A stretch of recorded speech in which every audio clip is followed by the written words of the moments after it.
Thank you for coming in today to spend a rainy day with us. I was just speaking to Ann, our presenter, about this event because, it's the summer and some of our events have, been a little quieter than normal. But, when the staff and I, when this newsletter first came out, as you all know, we have a registration day. And on that, I don't know how many of you called in that day, but even then we realized that this particular presentation was one of the most popular in the whole newsletter. We were getting calls like from the day the newsletter came, hey, can we sign up? We want to see this show. And just from the testament of how many people are here this afternoon to hear this very, I think, touching and important story in our past. And I don't want to take anything away from what Ann is going to present to you, but those of you who are familiar with this, my father was in World War II as a captain in the Air Force, and I know when he told his stories, you pause for a second. You've heard it before, the greatest generation. I mean, this is why. Ann, thank you. Round of applause for Ann. Thank you. So the presentation says the history of the American defenders in this weather does something to my throat, but I'm fine. The history of the American Defenders of Bataan and Corregidor, which is an organization my father was a founding member. As of 2009, there were not enough men left in the organization to keep it going, and it had been going since 1946. So the descendants took over.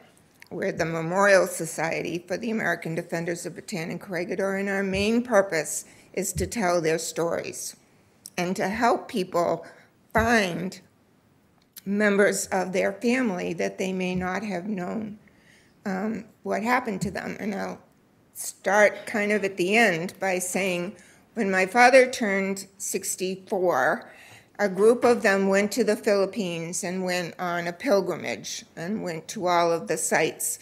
And when he came home, he was retiring, and he was forced retirement from the Honeywell company. They made you retire at 65, and he was really upset.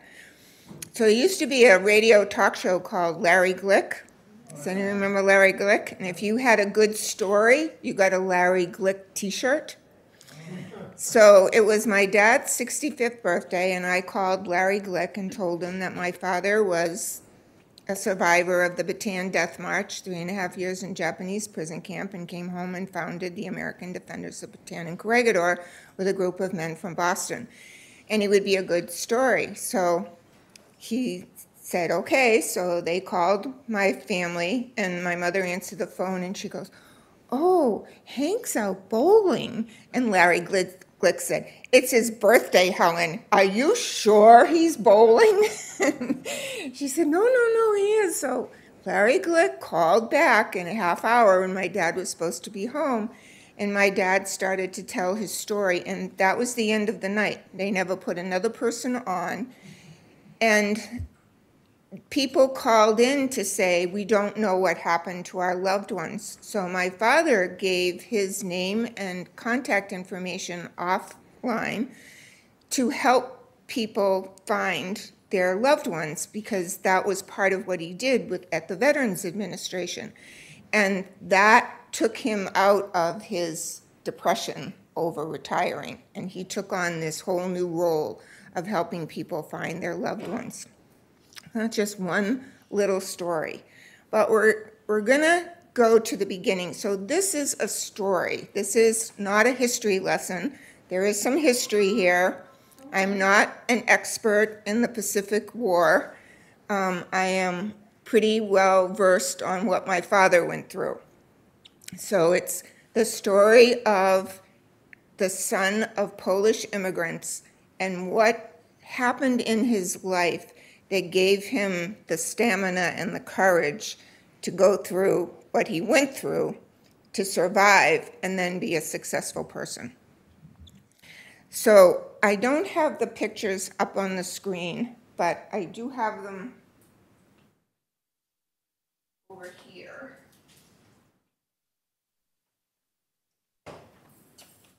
you can come up and see them later, so it's a little hard, I know, but my grandfather was a chef, and my grandmother had 4 children, and I'll tell you their story. So my grandmother and my grandfather were both born in Vilnius, which is now the capital of Lithuania. But over the years, in the 1500s, it was Poland, Lithuania, it was Germany, it was Russia, it was Poland, it was Lithuania. So he was born in Lithuania, but of Polish descent. And he came from a family of farmers, as did my grandmother. When he was 12 years old, he took the rifle that belonged, or a shotgun that belonged to his father, out and had an accident with it, and shrapnel got into one of his eyes. And his father was so angry with him that he didn't take him to the doctor right away. When he finally took him to the doctor, the eye was gone, and he had a glass eye for the rest of his life. But my mother swears, I didn't know. He died when I was 12. I never knew he had a glass eye. And my mother said she never knew he had a glass eye either. So way back then, they did a good job with glass eyes, I guess. And his uncle, his father's brother, said, you know, this isn't really a good place for Alec. He's too smart to be a farmer. He obviously doesn't want to be here. He's not getting along with his dad. So he took him with him to St. Petersburg. I don't know how much schooling my grandparents ever had. Most kids in those days didn't go past the 6th grade because they all had to go to work. But my grandfather could speak 5 languages, and he somehow made a living for himself in St. Petersburg and learned how to be a salad sous chef. So that was his profession.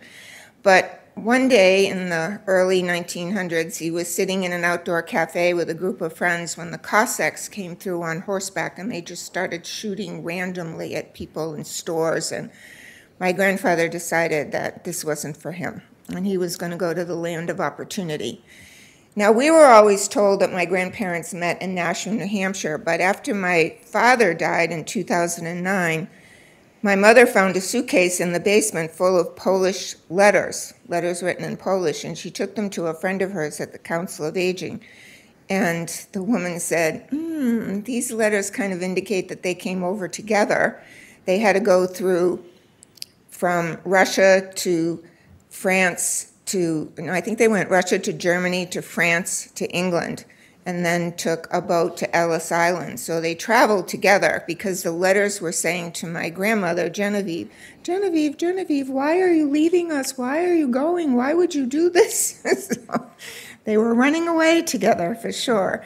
They ended up in Nashua, New Hampshire, and my grandfather worked as a laborer for a while until eventually they moved to Boston, and he had a job at one of the big Boston hotels. I think it was the Park Plaza.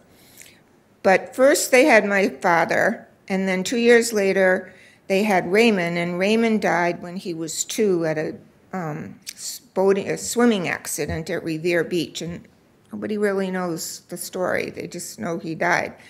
And then they had twin girls, Genevieve and Elfrida. Genevieve later changed her name to Jane. And then my grandmother at age 33 died with a stillborn, and she had a postpartum infection and she died.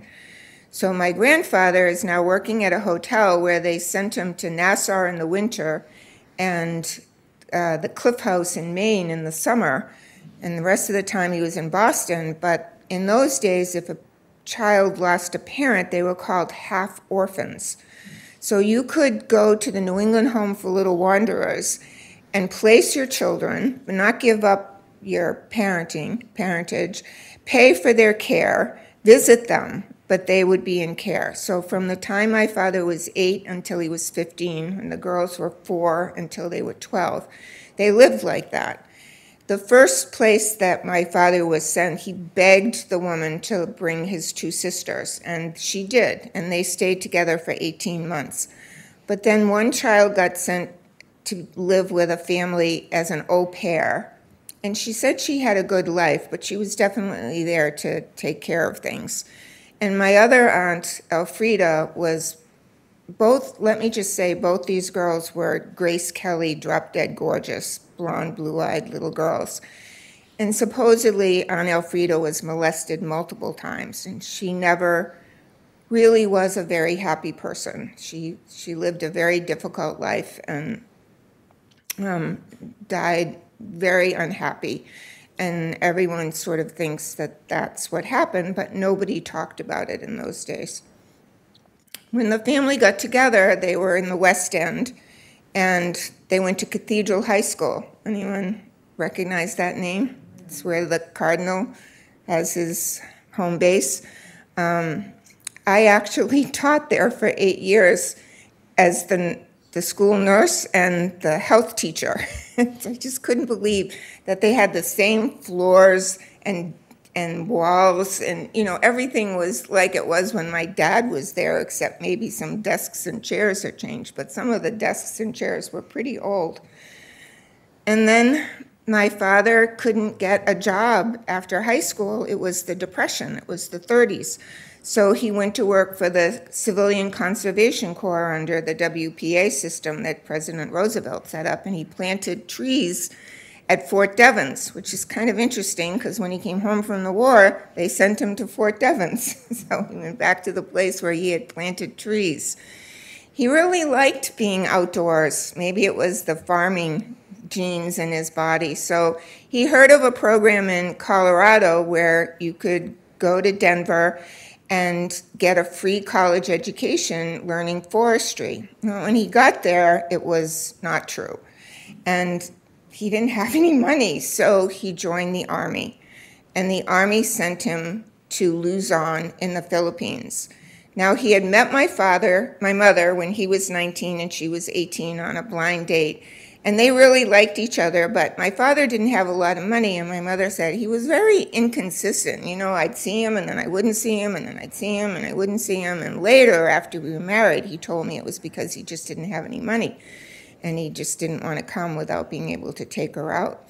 So they wrote a lot, and she kind of settled on him, and he kind of settled on her, but trying to make a life for themselves during the time when there wasn't a lot of money. My mother's first job out of high school was as a housekeeper for an elderly couple, and then she got a job as a telephone operator for $12 a week, which was a lot of money. She lived with her mother and sister and brother in Watertown, and they all pitched in. My grandmother went to work at the Hood rubber factory because my mother's father was a whole other character that became a very famous Boston Globe linotype labor leader, but he was not a good husband. He took to the drink. And so he wasn't really supporting the family. So now my dad's in the Philippines where he's golfing and he's swimming and he's a staff sergeant quickly in the quartermaster corps, so his job is to, bring in the supplies and make sure. And my dad was so organized, just really shone at that job, and everybody loved him because they could always get what they wanted from him. He always had a way of getting it. And later in life, he became an international transportation person who made sure that, when computers took up a whole room, and he would get them shipped to France and England, and he made the best deals and everything. That was one of his strengths. So they're over there when the war breaks out, and Pearl Harbor happens, and the President Roosevelt decides that we can't fight two wars. We can't fight the war in Europe and defeat Hitler, and fight the war in the Pacific and defeat the Emperor of Japan. So they stopped sending supplies to Bataan and Corregidor and the surrounding islands. And famous General MacArthur, I shall return, but he never did, got in his little PT-09 boat and took off from Mindanao and left General King in charge, and he had to surrender after 3 months of heroic fighting where they had no supplies. They had run out of food, and they were in desperate straits when they finally had to surrender on April 7th. I believe, the fall of Bataan. And 2 days after that starts the Death March. So I took a few. So this is 1942. 1942. So, of course, oh, here it is. I wanted to make sure I had it already. So April 9th, 1942 is the surrender. I should remember April 9th because my father was responsible for every single year until he hit his late 80s. There was a service at the State House or another state facility with the governor honoring that particular day. On April 10th, 78,000 prisoners begin the Death March. 12,000 of them were U.S. soldiers, and 66,000 were Filipinos. The Filipinos were fighting with the Americans, and there's lots of wonderful stories about Filipino people who helped the men along the way, and all of these very brave Filipino soldiers that were along with our men. There were a certain number of women nurses on the islands, and they were all sent to one camp. And maybe you saw the movie with Glenn Close where they talk about the women nurses that were in this prison camp in Japan. They all survived, and they all were rescued at the end of the war. But since they had no water or food for the last 2 months that they were fighting the Japanese, the men on the march were very, they had disease, they had malaria, they had dysentery, whatever health problems they might have had were 10 times worse. There were so many more soldiers than there were Japanese guards that the Japanese, first of all, had the belief that if you surrender, you don't fall under the Geneva prisoner of war edict, so they treated them like they were less than nothing. If they stumbled, they killed them. If they asked for water, they killed them. If they tried to stop to relieve themselves, they killed them. If anyone stood up to them, they killed them. They went after the leaders, you know, they would kill the lieutenants, and they would kill them brutally. They were beheading them and disemboweling them and bayoneting them and leaving them by the side of the road. The trek took 7 days. It was 67 miles. They would make them stop in the sun and sit and just swelter.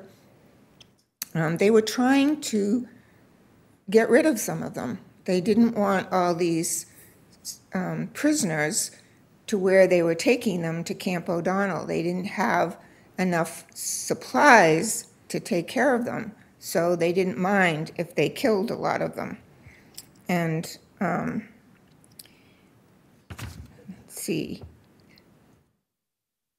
2,500 Filipinos died on the march, and 500 Americans died on the march. And then when they got to Camp O'Donnell, another 26,000 Filipinos died, and 1,500 Americans died. What they did was they marched them to a certain point, and then they put them on boxcars that were meant for 30 to 40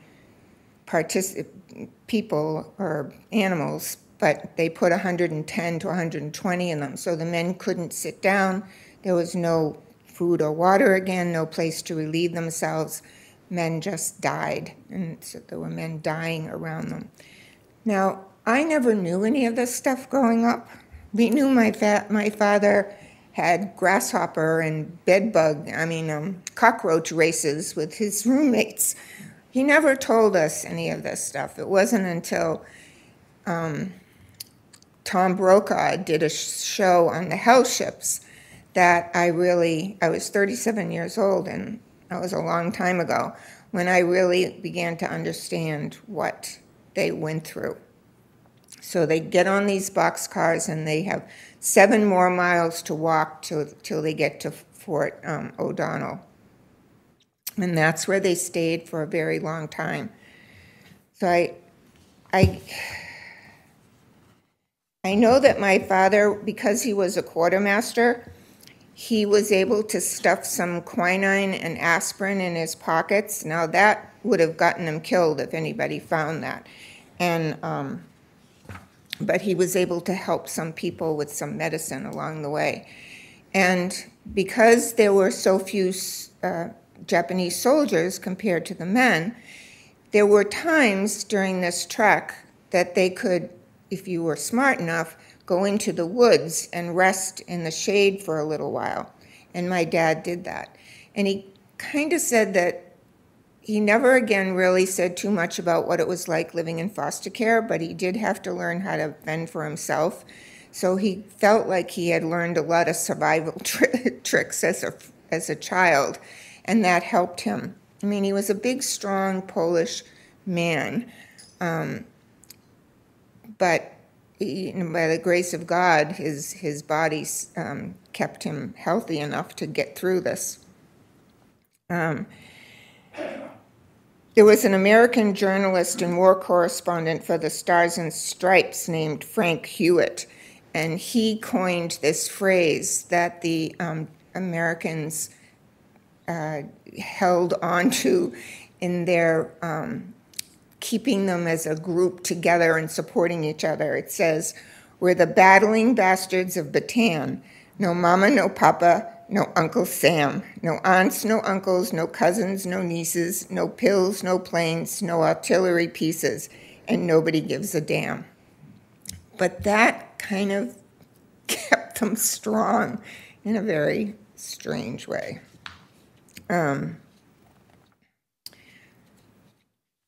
So what happens? During his 3.5 years, he's in various Japanese camps on Bataan. He was in the prison camps. The men tried to help each other out as much as they could. So he had a friend, Nicky Metta. Nicky was Italian, and Nicky could not eat rice. He just couldn't eat rice. So my dad would give Nicky his bread, and Nicky would give my father his rice. And that's how the two of them helped each other out.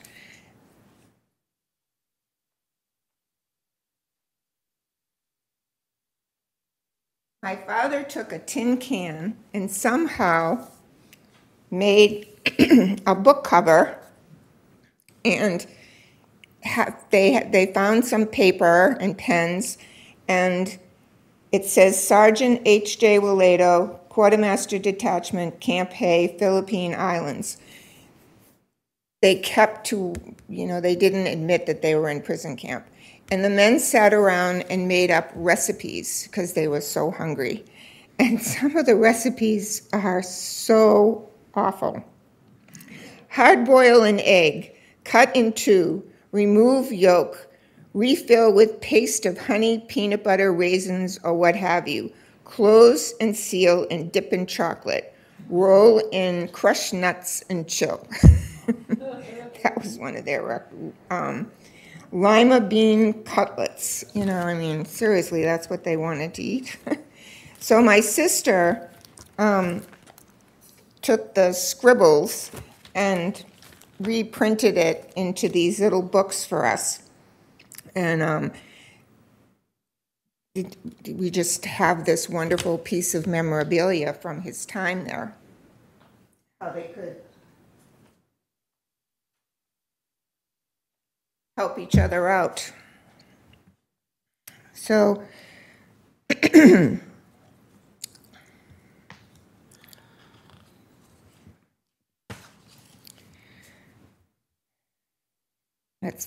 cards.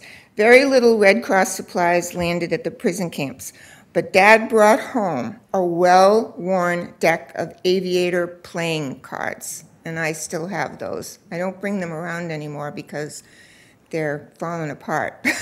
But it's really incredible to hold on to a pack of cards that your father used when he was in prison camp. He spent some time in the Bilibid hospital for an ulceration on his leg. He had an accident, his leg got ulcerated. He almost lost his leg, except a Japanese doctor who saw the injury and sent him to the prison hospital where he was treated by American doctors. My father loved the theater. When he was at Cathedral High School, he was in the drama. And so to keep the men's spirits up, he helped a group of them make up these stories and they would act them out. Well, it turns out the Japanese soldiers were interested. Now, before the war broke out, there were a lot of Japanese, as we know, in the United States, because we know they were all interned in concentration camps in the United States. But there were plenty of Japanese who were educated in the U.S. or were even U.S. citizens who happened to be in Japan at the time of the war. So some of them were sent to work in the prison camps because they could speak English.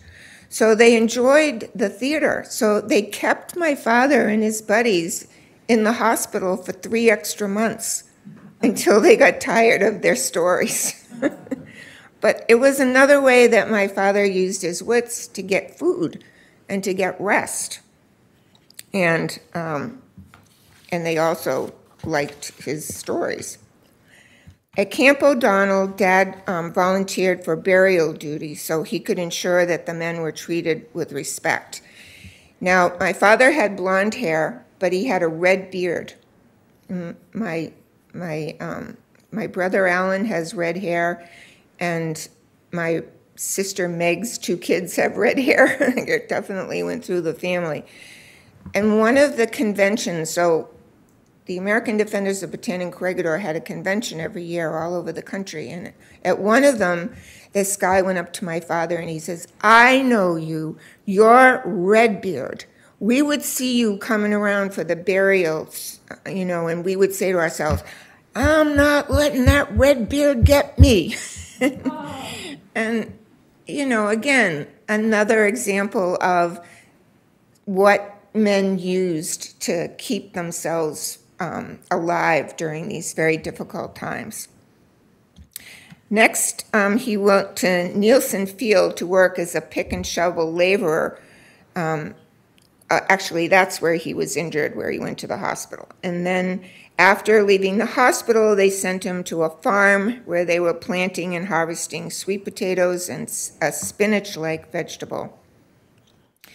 Then on January 4th, 1944, so he's already been there 2 years, he was sent to the port area camp in Manila to work as a stevedore. Now, he volunteered for that service because, again, the Japanese allowed the American Red Cross to observe how the men were being treated, so it was kind of like a PR for the Japanese. And they didn't have to work a full day. The person in charge was an American citizen, Japanese, who was conscripted. So he treated them well, and things went better for him there. They were always hungry and undernourished, but by July 4th, so in January he gets sent to be a stevedore. In July 4th, he had brought his weight up from 145 to 185, and he could pick up 100 kilos of rice or sugar. He said that they were allowed 1 hour on and 1 hour off, with more time off if they had to work harder. And Dad says that they left a note attesting that he had treated him well when they were sent away. And they were sent away because the men were loading rice onto supply ships for the Japanese. And what they would do is they would load the rice on and poke holes in the bottom of the rice sacks.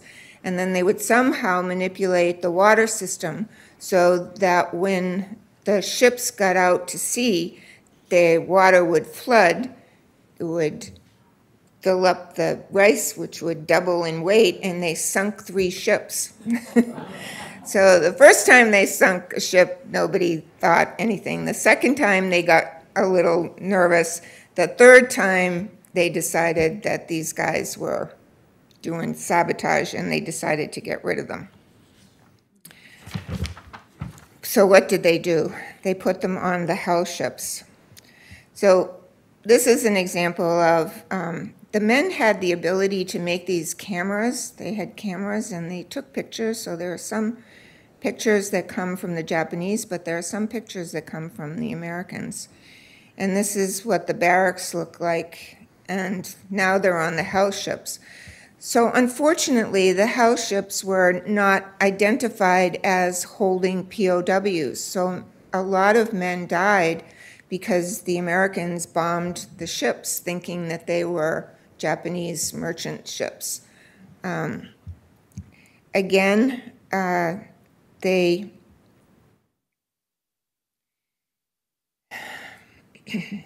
they were in the hold with no food and no water and no way to relieve themselves.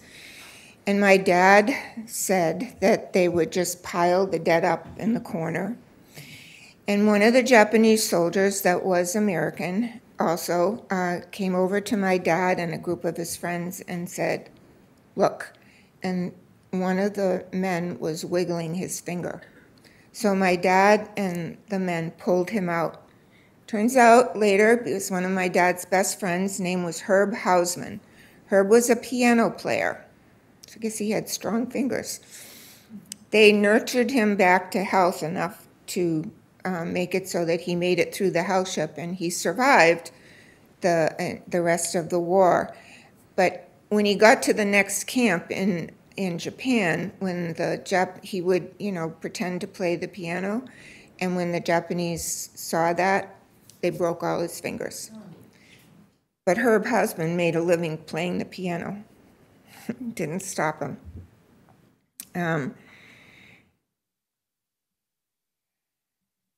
So once they got to the Japan, they really punished them, and they put them to work in a nickel mine. And my father had to write, in order to get disability, so it's a little more of a story that comes a little bit later, but in order to get disability, he had to write what happened to him.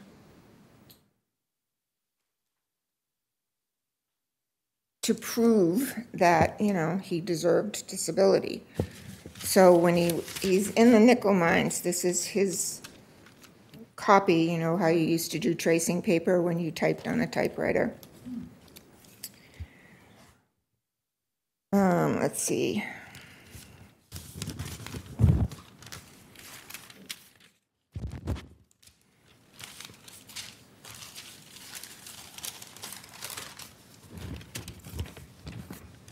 Our food was very meager. The Japanese hoarded our Red Cross supplies and released very little. The medicine was almost non-existent.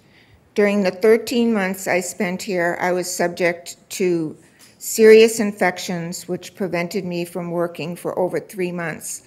I got struck by a hammer welded by a Japanese rock splitter on my right forefinger, which became infected and is now permanently deformed.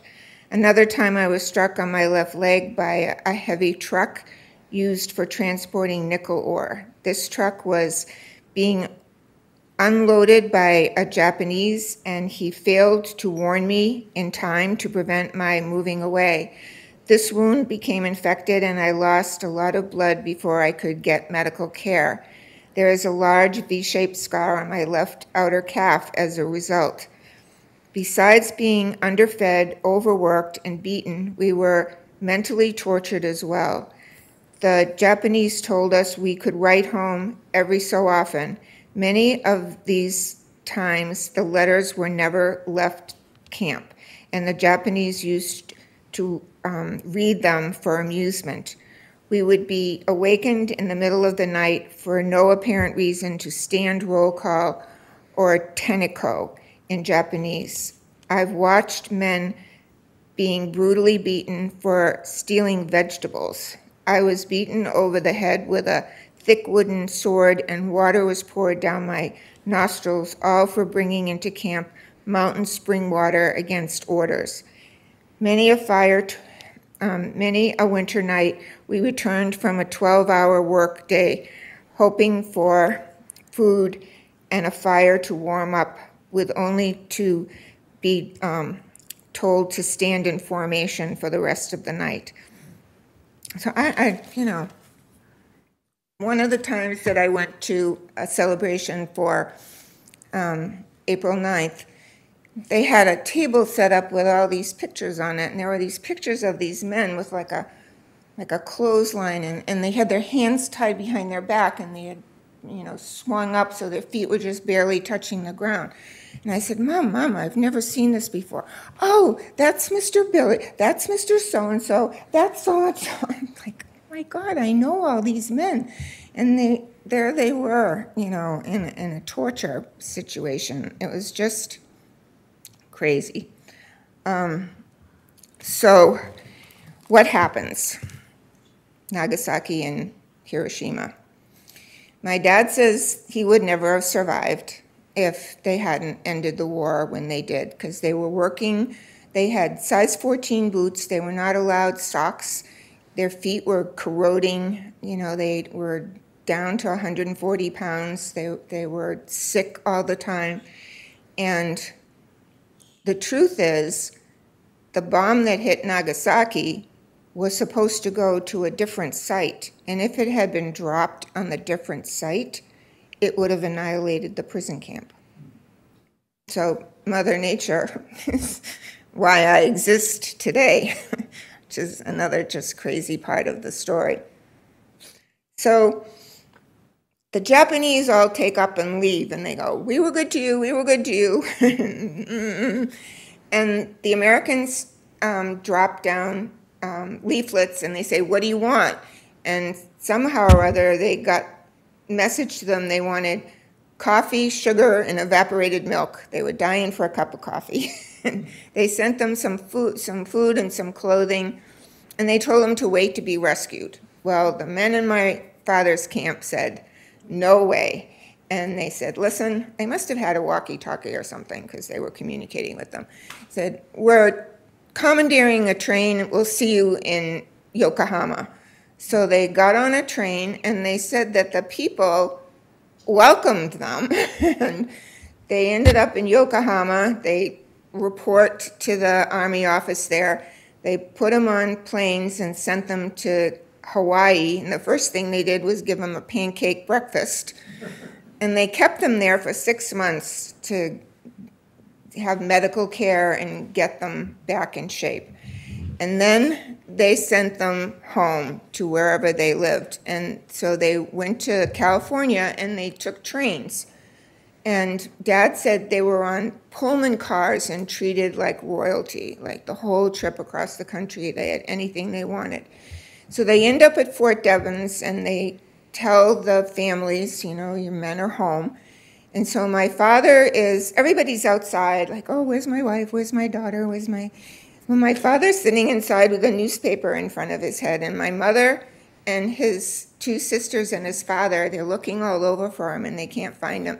So they go home, and they said, where's Hank? And they said, must be inside. So they go inside, and he goes, here I am. 6 months earlier, he's dying in a copper mine in Japan, and here he is making jokes.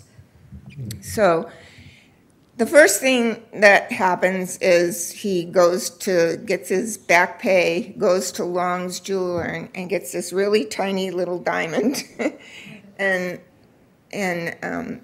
asks my mother to marry him. And later, when he could afford a bigger one, he had it made into this ring, and she gave me this ring. And the men met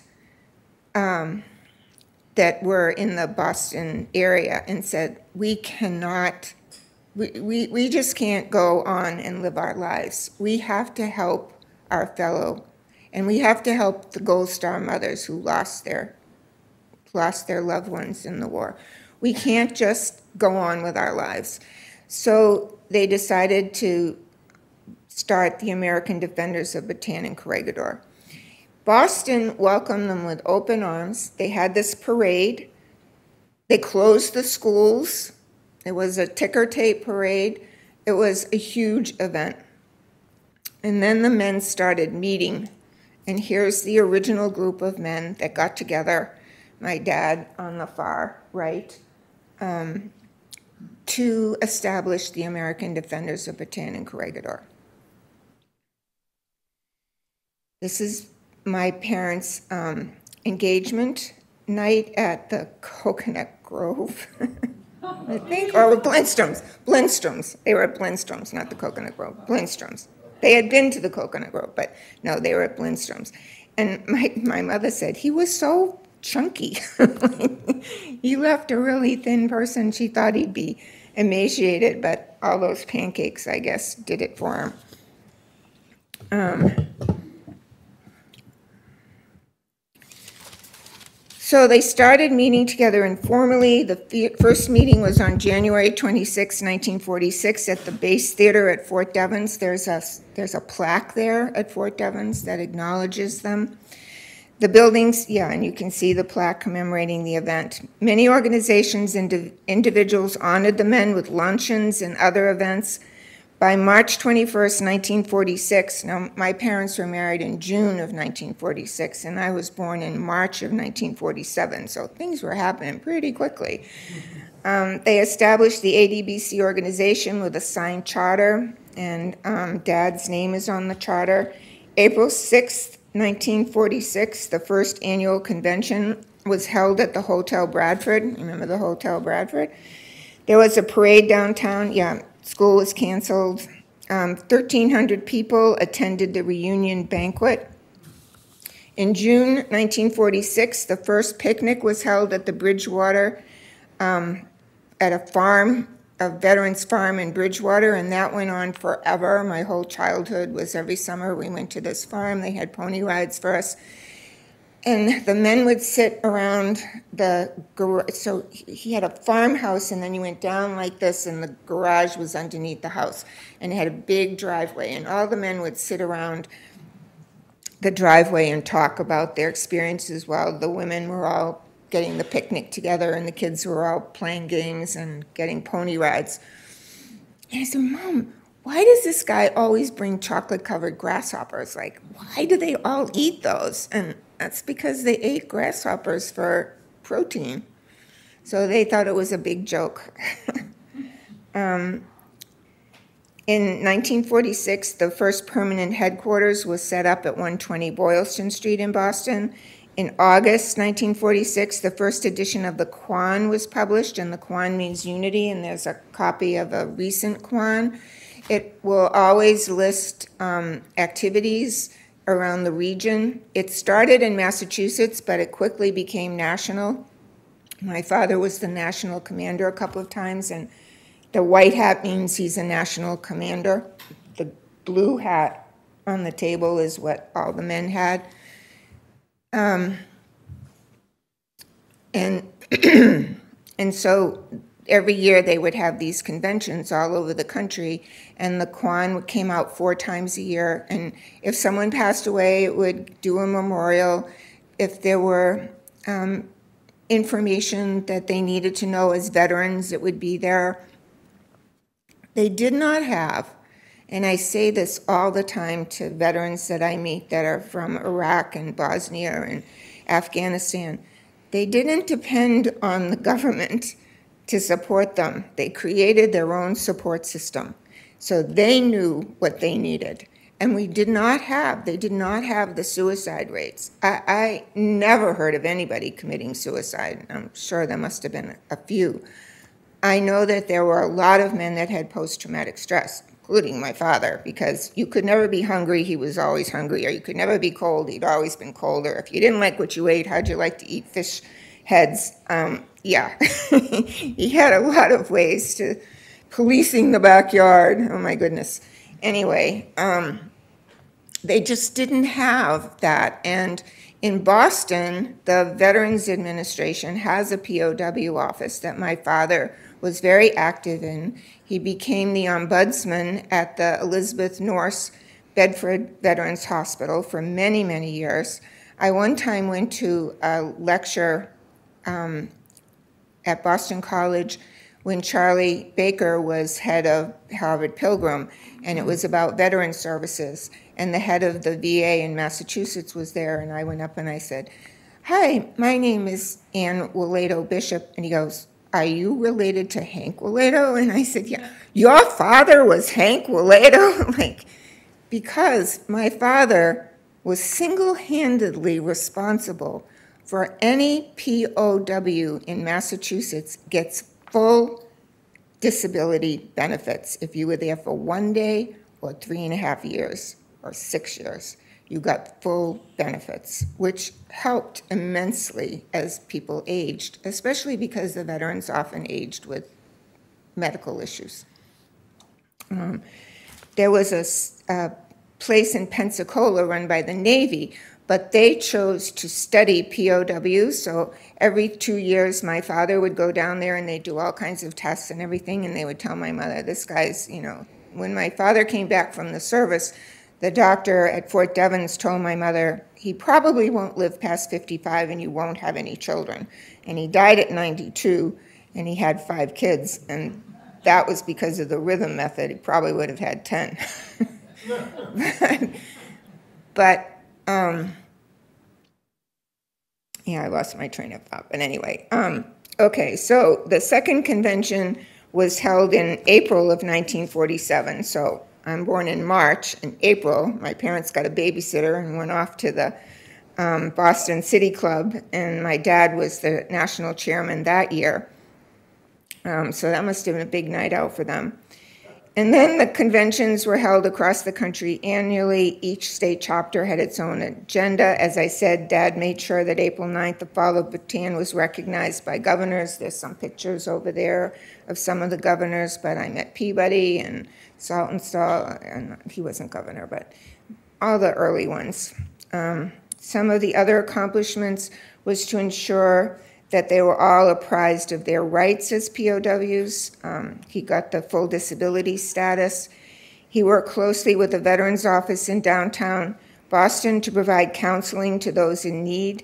He established couples counseling group in his 60s because as the men were aging out of their work, that was keeping them busy and off the thoughts that were coming up for them as they aged, and the wives were complaining. So they started, my mother and father actually both were instrumental in that with this physician at the Veterans Office in Boston who was very supportive of the men.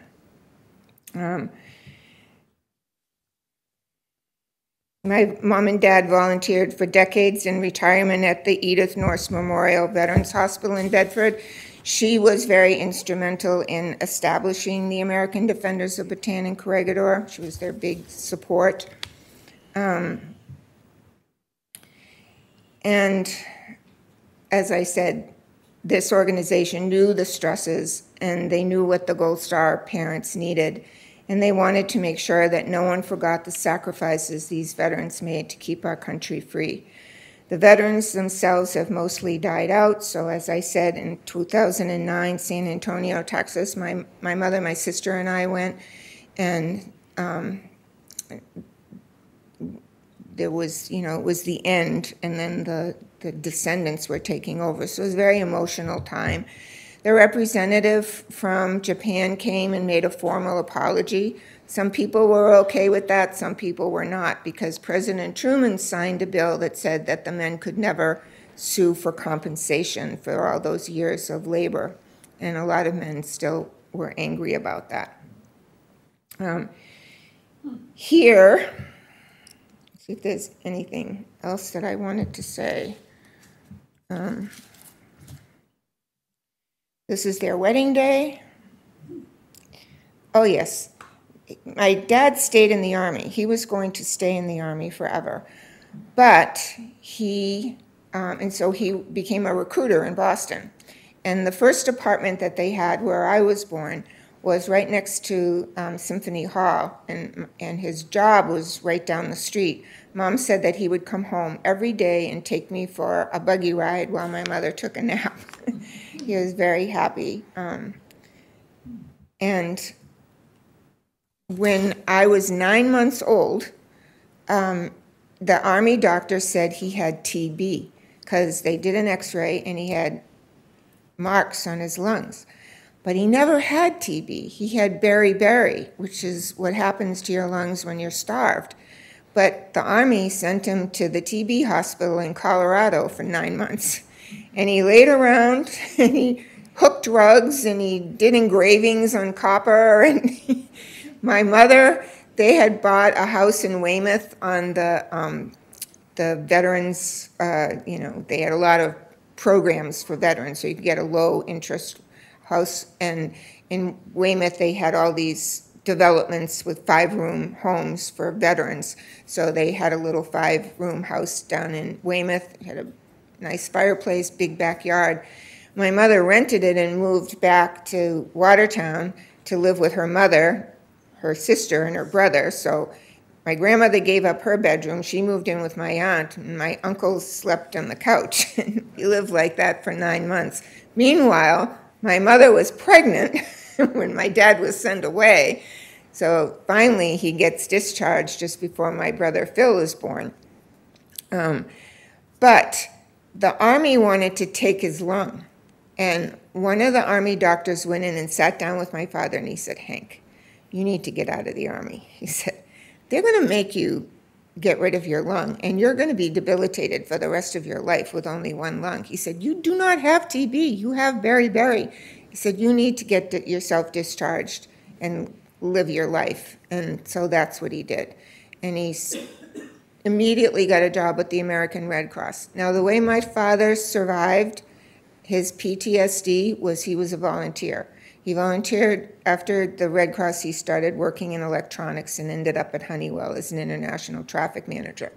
But he volunteered for the Red Cross always, gave blood every 6 weeks always, the St. Vincent de Paul Society, the Holy Name Society, any nun that needed a ride any place, any veteran that needed help. He was always involved in the American Defenders of Bataan and Corregidor on the local level and the national level. He was a little bit of an absentee father. He wasn't at baseball games. He did come to my theater events when I was in college. And he put 5 kids through school and, worked very hard. In his early years, he went to Boston University on the GI Bill and got a degree in journalism. He really thought that would be his career. He actually interviewed JFK as a young candidate for Senate. He worked with Dave Monahan.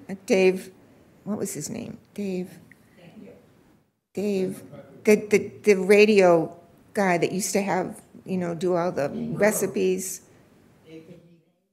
Dave Maynard, yeah, he worked with Dave Maynard.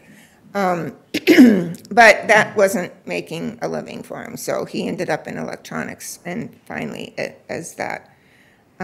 This was one of their Filipino posters. These are my dad's medals. He has the Bronze Star and the Purple Heart, plus all those others. This is the family at their 60th, I think, wedding anniversary. My brother Phil on the left, he's a union organizer. Me, my sister Kathy, she worked in the Nauset school system as the guidance counselor secretary. My dad and mom, my sister Meg was a teacher, and my brother Alan worked at Cisco as a salesman, and now he's an actor. My brother started signing up to be an extra, and if you go see the movie Origins, which I highly recommend, it's on Hulu now. So this is a story of a woman who takes you through a history lesson on how racism came to be in the world. So she looks at Germany, and she looks at India, and she looks at the United States, and she says it's not about race, it's about class. And at the end, the last person she interviews for her book, which is the story of her book, is my brother. And when the movie was first released at the premiere, Steven Spielberg went up to Ava DuVernay, who's the director, and said, "Was that old white man real? Was that a real story?" And it wasn't. But my brother Alan said he thought it was going to be a voiceover, and it was a practice So he just kind of let loose, and they ended up filming it and putting it in the movie. And there are a number of reviews that say, and the most, poignant scene was with the old white man at the pool. It's really pretty incredible. So he's just loving it now. He was in theater in high school too. So the last thing that I wanted to say is my dad's words. Every time I stopped to help someone, I got helped. My philosophy in life is that if you want to get along and there are opportunities for you to help other people, then help them. Because in the process of helping them, you get helped. It makes your life easier. By using that philosophy, I feel that I pulled myself out of being a grocery store clerk and a restaurant worker to a point where I became fairly respected and responsible in my field of international transportation for computers. If you are fair to everybody and treat them honestly, and you are firm about your feelings about what is right and wrong, you'll get along better than someone who is going to connive his way through life. It may work out for them in the beginning, but later on, they'll find themselves in trouble. I would say to my grandchildren, be good to everyone. Don't be mean, don't be overbearing. Try to help someone who needs it. Help someone else, and God helps you.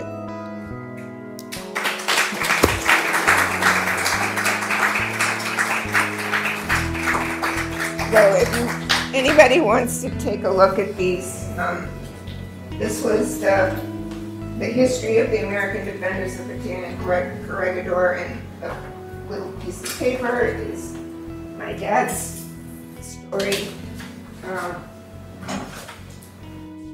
This is a book my brother Phil took the history of our family. This is the one. These were some correspondence when he was in the Japanese camp. They wouldn't let him say anything except I'm doing fine. There are some pictures up there. So I'll be around for a little while. Yep. What is the focus of this organization now? So the descendants are going into schools. I gave a talk on Zoom to a classroom in New York City this year. We write books. Some of the members have written books about their family or particular pieces of history about it. Like I said in the beginning, because it was a surrender, the government didn't want to talk about it very much. And so these stories got lost. And the descendants all have fathers, grandfathers, uncles who lived through this. And so our purpose is to keep it in the history books. And we do have a convention every year too. Yep. Did they ever have any interaction with General Patton? No, but they loved General King, and he came to their early organizations, their early conventions. He was very, very supportive of them, and he wrote a letter in support of my father's disability request. The doctors who treated your father, they were American eventually. No, there were American doctors on the islands when they all surrendered. So they were all yeah. Yep.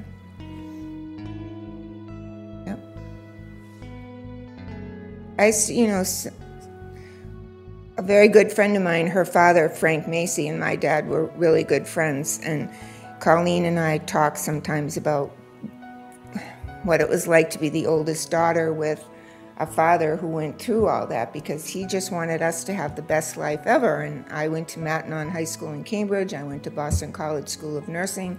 They worked really hard to make sure that our lives were really, really good. And they didn't tell us what went on. And it wasn't until Tom Brokaw did this story on the house ships, and I kept calling my mother and saying, did Dad go through that? Did Dad go through that? It just, I knew he was in prison camp, but you have your life when you're young, you're raising your family, you just don't think about it that much, and then all of a sudden it became really right in your face and you couldn't forget it. And my father was a little bit of a, okay, he's one of those people that when you go to the grocery store, first you put the frozen food, then you put the canned food, then you put the liquid food. When you do the dishes, everything has to be in the right place. You even have a special way to put the garbage away. You know, it would drive us crazy. But I spoke to a counselor once at the Veterans Hospital, and he said, you know, he knew my father's story, and he said, so actually it's even more of an interesting story. So I went because I was going through a divorce, and my father was being really difficult, thinking that he had to take over raising my son, and some of the ways that he was doing it I was not happy with.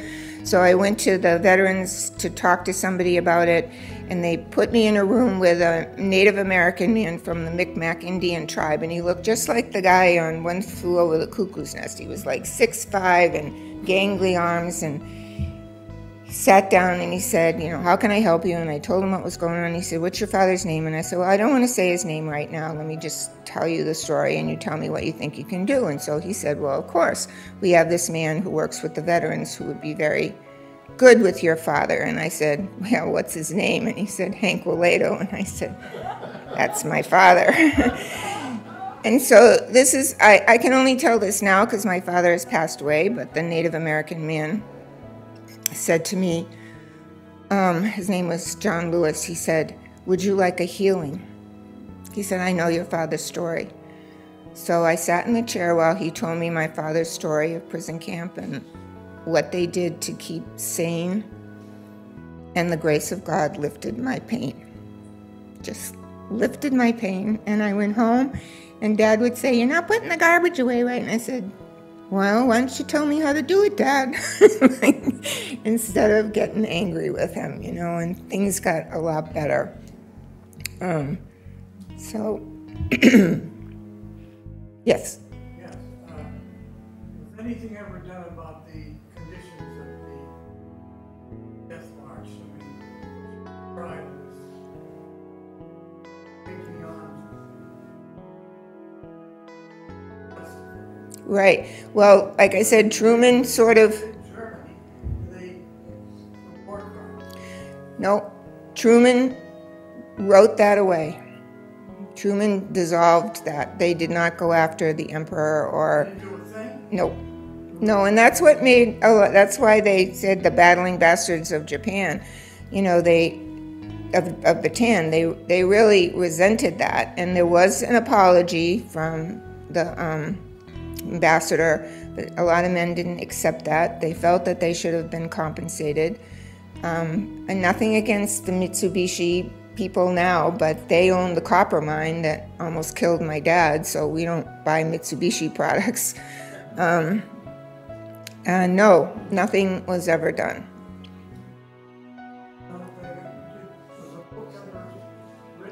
Oh, there's tons of books. Yeah, tons of books out there. Yeah, men. The men wrote them. The Unforgiven, the story Unforgiven. Well, my dad was in a camp where that guard was, that the book is written about. Yeah, so there's lots of books out there. And my mother had, my father had all of them. And when he passed away, we kind of divided them up. But there's a museum in West Virginia for the American Defenders of Bataan and Corregidor organization. And after my mother passed, there was really a lot of stuff that belonged to my dad, and I contacted them. And they told me if I put my stuff together, they will give my father his own place in the museum. So my brother Alan and I are working on that because it's a lot of work. There's a lot of stuff in my house. All kinds of papers and everything.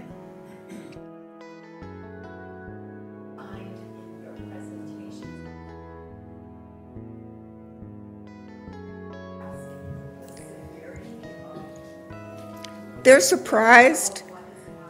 they're surprised, and I always end by, if you want to take one lesson away from this story, is my father survived this so that you could live in a democracy and vote.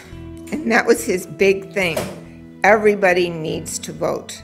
It doesn't matter what your political background beliefs are, but you live in a democracy and you have rights and responsibilities, and one of your responsibilities is to vote. And so that, I think, makes an impression on the young people. Thank you very much. Thanks. Sorry, I can never get through this without crying a little bit.